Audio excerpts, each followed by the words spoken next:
Welcome back. We are painting. Yes, sir. We got our suspension hung. We're in second coat. I believe we are tacky enough to get going. Maybe another 5 minutes. So pretty soon here, we have new bushings, new ball joints, new tie rod ends, new tie rod adjusting sleeves, torsion bar bushings. We have it all. The only thing I do not have up here right now hanging is going to be calipers, the entire steering wheel. We are tearing that down and refinishing that as well. We have some mounting brackets, torsion bars that still need to be painted as well. But let's go ahead and go through how I've done this. I want to recommend a product for anybody that's doing this kind of work. So I wire wheeled and use this. Now you want a rust base because this reacts with the, I believe, iron oxide. I'm not a chemist. You just lightly sand it, wire wheel it, paint it. That's only a primer. And we are going over it with a product called Magic oil-based enamel. I have it thinned 8:1 ratio with xylene. We got our gun. Nice little Ingersoll Rand from Ace, or actually no, Tractor Supply. We got our gun set to max pressure 25 when we're spraying. But yeah, let me go ahead and set this down and get the spray in the second coat.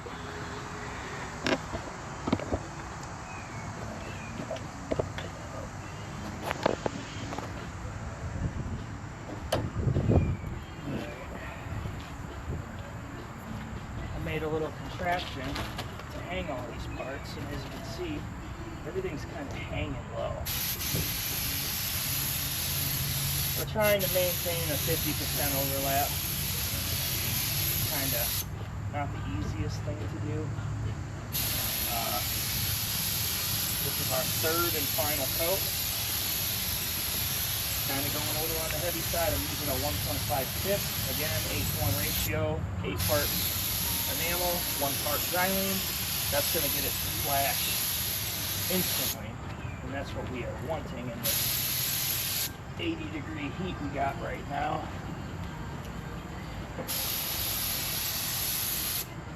Really excited. It's been a long time coming for this car to be looking presentable. Had it 10 years and it just sat and rotted away even further. But she's getting the treatment she deserves. Pretty soon we'll be on our interior trunk floor.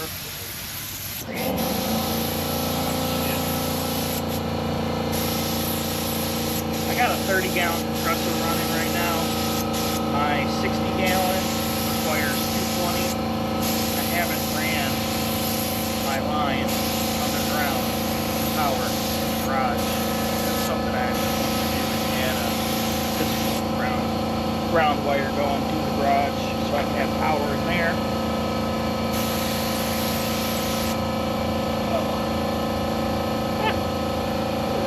Just spray the flies in, just adds to that extra toughness, you know what I mean? We don't care about bugs. I'm looking at 10 pounds of dog hair. No, I'm just joking. But there's a lot of debris floating around in the trickiest part of the back side of all these parts. I'm not running into it. Spindles gave me a problem. I'll touch on that in another video.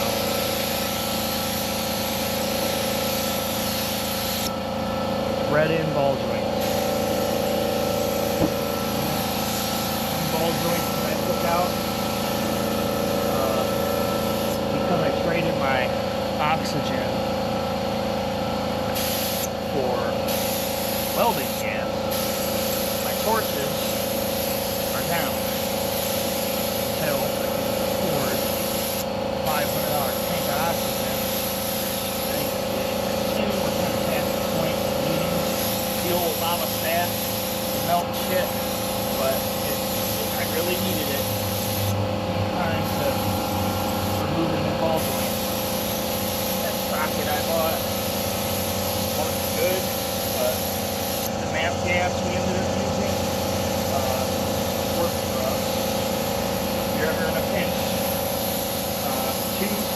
two torches on this part you're trying to disassemble. Works pretty well. Do want a nice fat coat. Control arms are going to be around for a long time, especially with the process that we've put them through.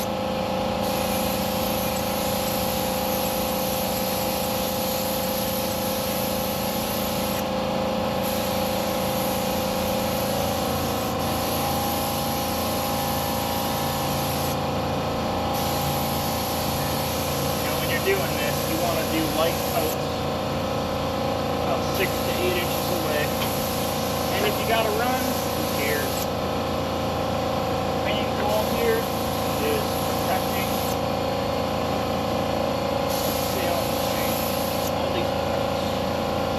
But that's it, guys. Wonder how much paint I wasted. And I got about 3 ounces of paint left. There are other parts that I can paint. However, they're not ready. So not too bad.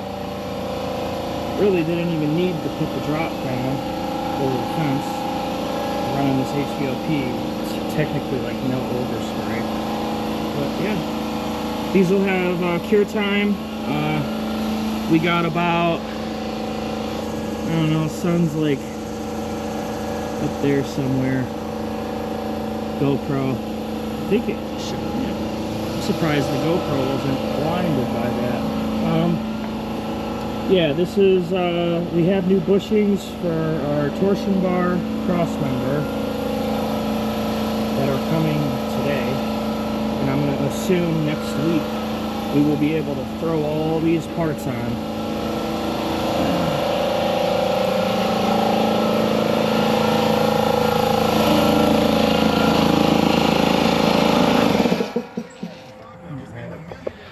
Yeah, that was kind of crazy. Real quick, that power brake booster is still good. We tested on it. The next thing in line is going to be our power steering gearbox calipers. And when I'm looking at these calipers, I lost a boot. We got a rubber boot here, and there's one down here that sits right in there. I wasn't planning on getting it, but it looks like I'm going to have to get a rebuild kit on this. All the rubber is actually decent. But that'll be another day. We still have to get these go from the K member to the front bumper, or no. All right, now, yes, these actually go to the spindle. Here's one of these damn ball joints that I was telling you about. You know, when you remove them and you see the threads that are in the control arm themselves, they're not very proud threads. They're very shallow. Nothing like a standard bolt. Let's see if I can. Yeah, here you go. Very, very shallow threads. But everything's looking good. I'm gonna get off of here, let these bake, and then see you on the next one.